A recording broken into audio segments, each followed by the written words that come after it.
Hello, welcome to can studies. CAPF AC 2020 exams के लिए हम जो प्रीवियस ईयर का पेपर जो डिस्कस कर रहे हैं उसमें 2016 का पेपर 1 का पार्ट 3 हम सॉल्यूशन प्रोवाइड करवा रहे हैं। इसमें पार्ट 2 तक हम पहले ही कवर करवा चुके हैं। तो 2020 क्वेश्चन हम एक लेक्चर में करते हैं। तो 40 क्वेश्चन ऑलरेडी कर चुके हैं, आज हम 20 क्वेश्चन करेंगे। फर्स्ट है, देखो ये pure current affairs based question था, तो अब इसमें हमारा इस क्वेश्चन का कोई ज्यादा इंपॉर्टेंस नहीं है। हाउएवर इसका आंसर आपका बी होगा कि करा recently French military announce to end operation Sangaris which was in operation since 2013 in which one of the following nations। तो ये सेंट्रल अफ्रीकन रिपब्लिक। देखो ये जो क्या है कि ये जो फ्रांस है, ये फ्रांस का 7th मिलिट्री ये कैंपेन था, 7th मिलिट्री कैंपेन। और ये जो है यूएनएससी के देखरेख में किया गया, यूनाइटेड नेशंस सिक्योरिटी काउंसिल के देखरेख में, वहां शांति व्यवस्था बनाए रखने के लिए जो आपका सेंट्रल अफ्रीकन रिपब्लिक है, तो ये आपका जो 19 आपका ये 60 में इंडिपेंडेंट हुआ, लेकिन 1960 में इंडिपेंडेंट होने के बावजूद भी वहां प्रॉब्लम चलते रहा। तो ये बीच बीच में फ्रॉम टाइम टू टाइम जो है वो यूनाइटेड नेशंस सिक्योरिटी काउंसिल के देखरेख में वहां मिलिट्री इंटरवेंशन किया गया। और ये जो था, जो फ्रांस का 7th मिलिट्री इंटरवेंशन था। तो ये फिलहाल ज्यादा हमारे लिए इंपॉर्टेंट नहीं है। नेक्स्ट है, which one of the following cities hosted the 10th ministerial conference of WTO during 2015। तो अब ये वाला 2015 हमारे लिए इंपॉर्टेंट नहीं है, तो 2015 का ऐसे नैरोबी में हुआ, ठीक है। लेकिन अब हमारे लिए जो है कि नेक्स्ट इंपॉर्टेंट है, तो ये देखो 10th था, 12th जो था, ये 12th जो आपका नूर नूर इस्लाम में होना था, सॉरी नूर सुल्तान में, जो कजाकिस्तान का कैपिटल है, कजाकिस्तान का कैपिटल। तो यहाँ 2020 में आपका होना था, ठीक है, 2020 में। लेकिन फिलहाल कंड्यूसिव स्टेटस स्थिति नहीं है कोविड 19 के कारण। तो अब ये वाला आपके लिए इंपॉर्टेंट है कि 2020 का कहाँ होना था, तो नूर सुल्तान यानी कजाकिस्तान में, कजाकिस्तान का कैपिटल है। तो ये आपके लिए इंपॉर्टेंट है। और ये चूंकि कोविड 19 पेंडेमिक के कारण अभी फिलहाल ऑर्गेनाइज नहीं हो रहा है, तो सिचुएशन जैसे ही ठीक होगा तो वो उसे ऑर्गेनाइज किया जाएगा। तो इसका आंसर इसमें डी हो जाएगा, लेकिन आपके लिए ये इंपॉर्टेंट है। Next, which one of the following films was awarded the best children's film in Berlin International Film Festival 2016। तो ये भी हमारे लिए इंपॉर्टेंट अभी नहीं है, वैसे ये इसका आंसर ए है। लेकिन हमारे लिए इंपॉर्टेंट ये है कि ये जो बर्लिन फिल्म फेस्टिवल है 1951 से ये चलता आ रहा है, यानी बर्लिन आपका जर्मनी का कैपिटल है, तो वहां अवार्ड किया जाता है।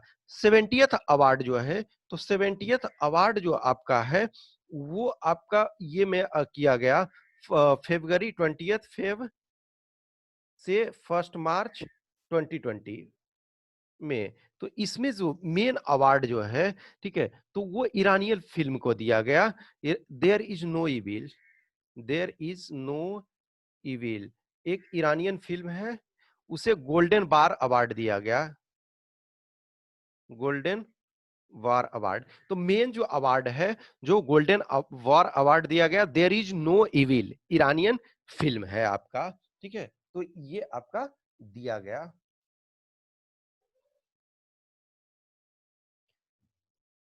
अब नेक्स्ट है, which one of the following statements regarding Zika virus is not correct.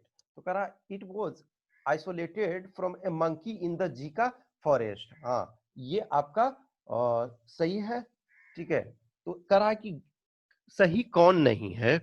It is transmitted by day time active aedes mosquito. हाँ, ये भी सही है। It does not cause mother to child infection, ये गलत है। मदर से चाइल्ड इन्फेक्शन में भी ये होता है। तो आपका आंसर सी हो जाएगा, गलत ये है। Zika virus in pregnant women results in abnormal brain development of foetus. हाँ, तो ये क्या होता है ना कि ब्रेन जो होता है, यानी कि हेड का साइज जो होता है वो छोटा हो जाता है, और मदर से वो जो है चाइल्ड में ट्रांसफर हो जाता है। तो इसका आंसर सी हो जाएगा। नेक्स्ट है, which one of the following fictions was selected for Man Booker Prize 2015। तो देखो ये इसमें a brief history of 7 killings ये है, लेकिन अब आपका जो है, ठीक है, तो वो 2020 के लिए आपको देखना है। तो 2020 के लिए जो है आपका अभी अवार्ड डिक्लेयर नहीं हुआ है, जब डिक्लेयर होगा तब। देखो नॉर्मली क्या है, पहले 2015 तक 2015 तक ये 2 लोगों को प्राइज दिया जाता था। अब है 2016 से ये 1 प्राइज दिया जाता है। पहले इंग्लिश ऑथर को भी दिया जाता था, लेकिन अब है बेस्ट इंग्लिश ट्रांसलेशन के लिए दिया जाता है, इंग्लिश में मेन बेस्ट ट्रांसलेशन के लिए। और ये जो ब्रिटिश पाउंड जो है, जो आपका ब्रिटिश पाउंड जो है 50,000 ब्रिटिश पाउंड ये दिया जाता है। नेक्स्ट है, which one of the following is not a source of political legitimacy, यानी कि जो राजनीतिक वैधता का स्रोत नहीं, कौन सा है। अब देखो ये यहाँ कहीं ना कहीं एक थोड़ा सा कंफ्यूजन, ये मान के चलो कि ये डेमोक्रेटिक सेटअप के बारे में चीजों को कह रहा है, तो वैलिड सिस्टम कहाँ होगा। देखो कंसेंट, सहमति, हाँ सहमति वैलिड है। जस्ट इमेजिन करो कि जहां डेमोक्रेटिक सिस्टम है तो लोगों का कंसेंट मायने रखता है। रेशनल प्रूडेंस यानी तर्क संगत प्रज्ञा, ये भी मायने रखता। Political will of the ruler, ये जो है valid source of political legitimacy नहीं है, क्योंकि पॉलिटिकल विल ऑफ रूलर जो यानी रूलर है उसका अपना पॉलिटिकल विल मायने नहीं रखता है आपका पॉलिटिकल लेजिटिमेसी में। वो उसका मायने ये रखता है कि लोग क्या चाहते हैं। जस्ट इमेजिन करो कि आपके प्राइम मिनिस्टर बोलते हैं कि मैं प्रधान सेवक हूं, तो he will not say that I am the boss, I am the commander. आई आपको चुना है, जनता ने चुना है अपने लिए, तो ये आंसर सी हो जाएगा। ये political will of the ruler जो है पॉलिटिकल लेजिटिमेसी का सोर्स नहीं है, और पब्लिक रीजन, हाँ ये है। नेक्स्ट है, which one of the following is a characteristic of presidential form of government. तो देखो presidential form of government United states of America में है, तो यूनाइटेड स्टेट्स ऑफ अमेरिका में प्रेसिडेंट जो होता है लेजिस्लेचर का पार्ट नहीं होता है, तो president is not a part of legislative body. तो ये आपका आंसर हो जाएगा। देखो ये क्या होता है कि प्रेसिडेंट इंडिया में जैसे प्रेसिडेंट जो पार्ट ऑफ लेजिस्लेचर है, जैसे हमारे संसद जो है, तो संसद 3 पार्ट में एक तरह से डिवाइड है। आप नॉर्मल देखते हो लोकसभा और राज्यसभा प्लस प्रेसिडेंट, क्योंकि प्रेसिडेंट जो बहुत सारा जितने भी कानून बनते हैं तो प्रेसिडेंट का उसमें सिग्नेचर होता है, तो लेजिस्लेचर प्रोसेस में ही तो वो शामिल है कि पहले सपोज लोकसभा में या राज्यसभा में किसी में भी इनिशिएट हुआ, फिर दोनों सदनों से पास हो गया, दोनों सदनों से पास होने के बाद प्रेसिडेंट ऑफ इंडिया जो है वो साइन करेंगे। तो यहाँ जो होता है कि प्रेसिडेंट पार्ट होते हैं लेजिस्लेचर के, लेकिन जो प्रेसिडेंशियल सिस्टम होता है उसमें प्रेसिडेंट जो है पार्ट नहीं होते हैं। अब ये कह रहा है, देखो it does not separate legislature and executive, वो सेपरेट रहता है। President follows the principle of collective responsibility, नहीं इसमें प्रेसिडेंट को कोई मतलब नहीं है। The tenure of president depends on legislature, no ये भी नहीं। तो ये तीनों के तीनों ये गलत हो गए, तो ये ए इसका सही है। नेक्स्ट है, which one of the following articles of the constitution of India contains provision for the abolition and creation of legislative council। तो ये आपका लेजिस्लेटिव काउंसिल का जो होता है प्रोविजन जो होता है 169 आर्टिकल 169 में, देखो वो उसमें जो होता है जो उस राज्य का जो विधानसभा होता है यानी लेजिस्लेटिव असेंबली है, वो यदि रिकमेंडेशन करता है तब एक्चुअली वो फाइनल अथॉरिटी जो है सेंट्रल पार्लियामेंट को है, केंद्रीय पार्लियामेंट को है, लेकिन स्टेट का जो लेजिस्लेटिव असेंबली है वो यदि रिजोल्यूशन पास करके देती है तब ये किया जाता है। क्योंकि कुछ स्टेट्स, ये क्वेश्चन इस वजह से अभी भी इंपॉर्टेंट है कि कुछ स्टेट जैसे आपके उड़ीसा वगैरह है, ये लेजिस्लेटिव काउंसिल क्रिएट करने के लिए कोशिश कर रहे हैं। तो ये आपका एक तरह से ना सेकंड पेपर के लिए भी ये इंपॉर्टेंट है कि क्या लेजिस्लेटिव काउंसिल जो होनी चाहिए या नहीं होनी चाहिए। तो बी इसका answer. Next, the provision under article 51A of the constitution of India relates to the, तो ये है आपका फंडामेंटल ड्यूटी। फंडामेंटल ड्यूटी जो है आपका 42nd कॉन्स्टिट्यूशनल अमेंडमेंट के तहत आपका ऐड किया गया है, 42nd कॉन्स्टिट्यूशनल अमेंडमेंट एक्ट 1976, और ये यूएसएसआर ईस्ट वाइल यूएसएसआर से लिया गया है कंसेप्ट स्वर्ण सिंह कमेटी के रिकमेंडेशन पे। ठीक है, तो ये आपका ये डी हो गया। नेक्स्ट है, parochial political culture is generally found in, देखो ये एक तरह से ना कंट्रोवर्शियल टाइप का चीजें है कि आप ये है डेवलपिंग सोसाइटी, लेकिन ये जनरली लिख दिया है। This is not always true, but sometime this is problematic कि आप डेवलपिंग सोसाइटी है वो उस चीज पे विवाद ये क्रिएट करेंगे, बट जो जनरल जो एक्सेप्टेड तर्क है उसके आधार पे जनरली है तो डेवलपिंग सोसाइटीज इसका ये answer. Next, Who among the following sociologist is the first to propound the concept of civil society? तो सिविल सोसाइटी का जो ये है एडम फर्गूसन ने दिया था सिविल सोसाइटी। सिविल सोसाइटी का मतलब होता है ना कि एक सिटीजन ओरिएंटेड चीजें की ऑब्वियसली वो लेजिटिमेट अथॉरिटी नहीं है किसी रूल्स को डिसाइड करने के लिए, लेकिन जो सिविल सोसाइटी होता है वो अपना ओपिनियन, तो ओपिनियन इनका मायने रखता है, ओपिनियन देते हैं। जस्ट इमेजिन करो कि इलेक्शन होना है, तो ये डायरेक्टली इन्फ्लुएंस उस ढंग से नहीं, लेकिन इनडायरेक्टली यदि सिविल सोसाइटी, जैसे सिविल सोसाइटी में कौन होते हैं, जो सिटीजन्स होते हैं, जो अवेयर सिटीजन्स हैं। सपोज मान के चलो कि कुछ लोग हैं जो ऑलरेडी मेंबर ऑफ पार्लियामेंट रह चुके थे लेकिन वो एक्टिव पॉलिटिक्स से संन्यास ले चुके हैं, या कोई आईएएस ऑफिसर, आईपीएस ऑफिसर, वो अपना जॉब छोड़ चुके, रिटायर्ड हो चुके हैं, और या फिर जजेज वगैरह। तो जो एजुकेटेड पर्सन, जो सिविल सोसाइटी में वो पर्सन, तो वो डिसाइड करते हैं, वो बहुत सारी चीजें जो है ओपिनियन को प्रभावित करते हैं। तो इसका आंसर ए हो जाएगा। Next, constitution of Jammu and Kashmir came into force, तो ये था 26 जनवरी 1970 1957। तो ये अभी भी जम्मू एंड कश्मीर से रिलेटेड चीजें जो है इस बार भी इंपॉर्टेंट है, क्योंकि लास्ट ईयर जो आपका है वो जम्मू एंड कश्मीर जो है डिवाइड करके 2 यूनियन टेरिटरी में डिवाइड कर दिया गया, तो ये अभी भी इंपॉर्टेंट है। Next, who among the following British ethnographers launched the survey of India project in the 1860s? तो ये अभी भी देखो, ये हिस्ट्री का क्वेश्चन है, तो ये अभी भी इंपॉर्टेंट है, तो ये इसका होगा हंटर। ठीक है। Next, which of the following statements about Varna Parichay a mid 19th century Bengali text is are correct? It was written by Raja Ram Mohan Roy. नहीं, ये गलत है, ये ईश्वर चंद्र विद्यासागर, ईश्वर चंद्र विद्यासागर। ठीक है, विद्यासागर। तो ये इस वजह से भी इंपॉर्टेंट है कि कोलकाता में एक कॉलेज में, यूनिवर्सिटी में जो क्या किया गया था कि जो ईश्वर चंद्र विद्यासागर का जो बस्ट था, यानी कि जो उनका मूर्ति था, उसे वैंडलाइज कर दिया गया, उसे नुकसान कर दिया गया, उसे तोड़ दिया गया था। तो अभी भी इंपॉर्टेंट है। और जो विमेन एजुकेशन, आपको विडो रीमैरिज, ये सब में उन्होंने अहम योगदान दिया। तो इसका जो है ईश्वर चंद्र विद्यासागर, फर्स्ट स्टेटमेंट गलत है। It was the most widely used Bengali primer of the time. हाँ, ये सही है, यानी कि बंगाली लैंग्वेज वगैरह को समझने के लिए, उसके ग्रामर को समझने के लिए वो एक one of the important book था, तो इसका आंसर बी हो जाएगा। नेक्स्ट आपका है कि which of the following statements about Champaran Satyagraha is are correct? तो Champaran region had long tradition of anti planter discontent and agitation. हाँ ठीक है, जो बागान मालिक थे वो बहुत शोषण करते थे किसानों के, तो बहुत लंबे समय से उनके विरोध में जो था असंतोष था, लेकिन कहीं ना कहीं एक्टिव आंदोलन इस वजह से नहीं हो रहा था कि कोई बड़े पॉलिटिशियन, बड़े उस समय के जो फ्रीडम फाइटर थे वो पार्टिसिपेट नहीं कर रहे थे। तो जब गांधी जी सीन में आए तो इसका जो है वो देश का, वो पार्ट का स्थिति ही बदल गया, और कहीं ना कहीं देश के स्वतंत्रता आंदोलन में इसने अहम भूमिका निभाया। तो ये सही है।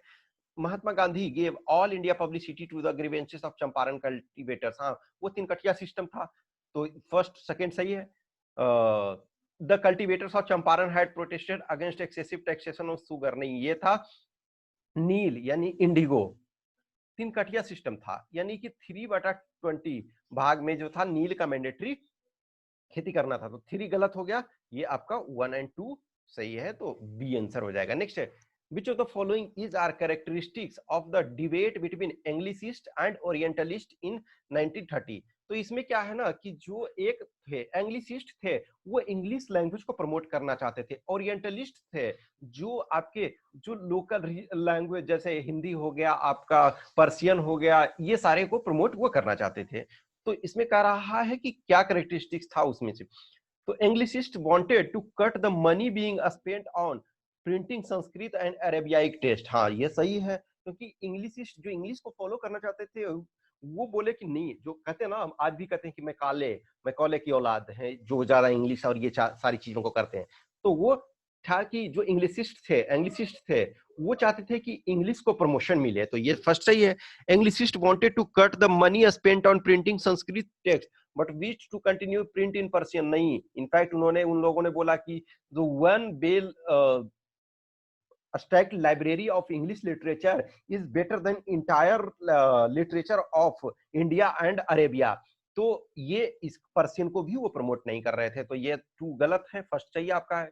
The orientalist wanted stipend for the students of Arabic and Sanskrit. हाँ, ओरिएंटलिस्ट वांटेड, ओरिएंटलिस्ट का ये था, यानी कि ऐसा है कि हम लोग प्राच्यविद जिसको कहते हैं कि वो चाहते थे कि ऐसा है कि संस्कृत और अरबी में स्कॉलरशिप मिलता रहे। तो फर्स्ट सही है, थर्ड सही है। Next, orientalist started a new Sanskrit college in Delhi. नहीं, ओरिएंटलिस्ट ने ये कोलकाता में स्टेब्लिश किया था। तो फर्स्ट और थर्ड सही है, तो सी इसका आंसर हो जाएगा। नेक्स्ट है, which of the following statements about exercise IVSMAR is are correct? It is joint exercise of navy of India, Brazil and Sri Lanka. India Brazil तो है, श्रीलंका नहीं, ये साउथ अफ्रीका है, साउथ अफ्रीका। तो फर्स्ट गलत हो गया। The fifth edition of IVSMAR was held in Goa. तो ये सही अपने आप में, लेकिन देखो आपको नेक्स्ट देखना है, लेटेस्ट जो देखना है।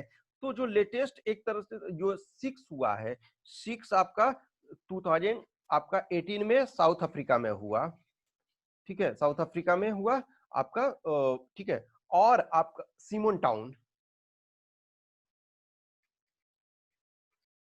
2020 वाला अभी तक हो नहीं पाया है, तो मोस्ट प्रोबेबली शायद हो जाए कमिंग डेज में। तो 2020 भी आपका साउथ अफ्रीका में ही मेन होना है, तो ये आपका 2020 के लिए देखना है, ठीक है। All previous edition of IVSMAR were held outside India. तो आपका ये भी सही है, ठीक है। तो ये आपका भी सही है, ये भी सही है, तो ये बी आपका हो गया। Next, which of the following statements about Nairobi package adopted in the 10th ministerial conference of WTO?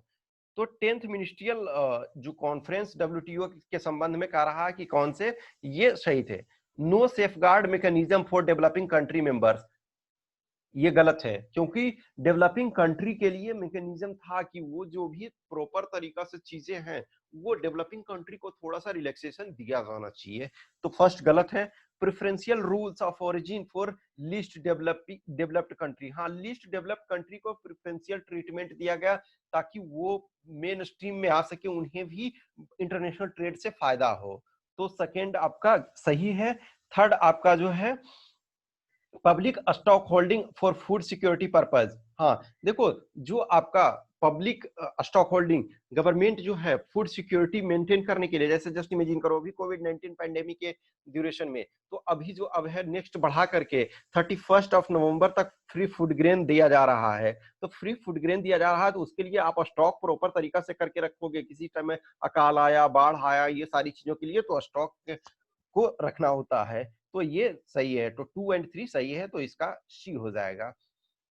Next, the Paris agreement adopted in conference of the Paris COP21 in December 2050 will be effected provided the document is signed by. तो ये था 55 UNFCCC parties accounting for at least 55% ऑफ global green house gas emission. देखो no doubt MCQ point of view के लिए ये point जो है ओल्ड हो गया है, इरिलीवेंट हो गया, लेकिन ये पॉइंट में हो सकता है कि क्वेश्चन और डिफरेंट हो, और ये इसको वन पॉइंट में कनेक्ट द डॉट करने का और प्रीवियस ईयर का ये एडवांटेज। तो ये एक पॉइंट, ये ऐसा डायरेक्ट क्वेश्चन अब नहीं पूछेगा, लेकिन ये एक पॉइंट में दे सकता है, 1 2 3 जैसे दे सकता है, उसमें एक पॉइंट। दूसरा ये है कि पेरिस जो क्लाइमेट एग्रीमेंट है ये अभी भी आपका पेपर 2 के लिए इंपॉर्टेंट है, डायरेक्ट इस पर नहीं होगा, इनडायरेक्ट इसका कंसेप्ट यूज आप कर सकते हैं, तो इसका आंसर सी हो जाएगा। नेक्स्ट है, which one of the following cities hosted 12th South Asian Game 2016? तो ये आपका जो है गुवाहाटी है, साउथ एशियन आपका 12th जो है।